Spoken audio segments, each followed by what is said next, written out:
Max is very competitive, as am I. It's one of the reasons I fell in love with him. Oh, it's easy. He was Incredible Hulk. Eric Bana. Other one. Mark Ruffalo. Other one. Lou Ferrigno. Primal Fear. Richard Gere never played the Incredible Hulk. Time. Jesus Christ. Ed Norton. Oh, Primal Fear.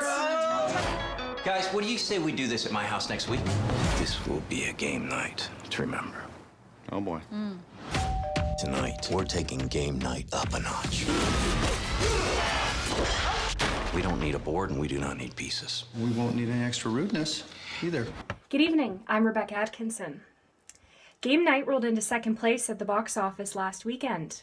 The film, focusing on the popularity of board games, has sparked conversation at Ottawa's most successful board game bar. Glue Ottawa's Kelly Spiegel has more on the story. Thanks, Rebecca. I'm here outside of the Loft on 14 Waller Street in Ottawa, where board games are king. Here, customers are welcome to bring their loved ones for a night of fun, family, friends, and a little friendly competition as well. We spoke with co-founder Mike Hopkins about the monopoly his business holds in the board game industry in Ottawa. We probably have more games here than most people have at home.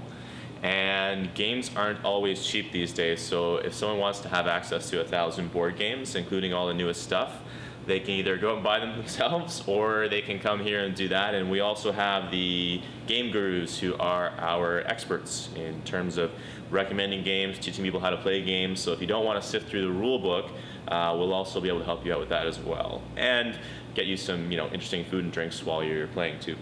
You know what? People always ask if we've had people get really upset or flip the tables or anything like that, but we've never seen, in 4 years, we've never seen anything like that at all. Nothing's ever gotten out of control in terms of a bit of yelling and screaming and people getting really excited, but nothing in terms of anything too crazy. We don't really push games that have a King of the Hill style thing like Risk or Monopoly. Those are old-fashioned games, and we don't really push those things. Anything that involves player elimination, not really a good game in our books.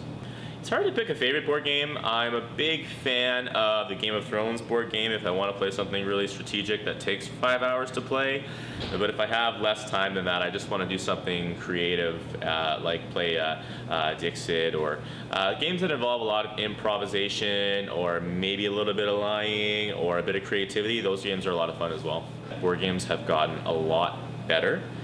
Like I said earlier, with Monopoly, with Risk, with the games we associate with our childhood, they tend to involve what we call the slow strangulation of the weaker players until someone's king of the hill, and it's not fun for people who get eliminated, and oftentimes the choices are not very interesting. So with the kickoff of games like Settlers of Catan, where there's a bit of randomness, but you also have some interesting choices to be made, and it's just a race to get to a certain place, so everyone's kind of in it until the end, and you can pursue different strategies.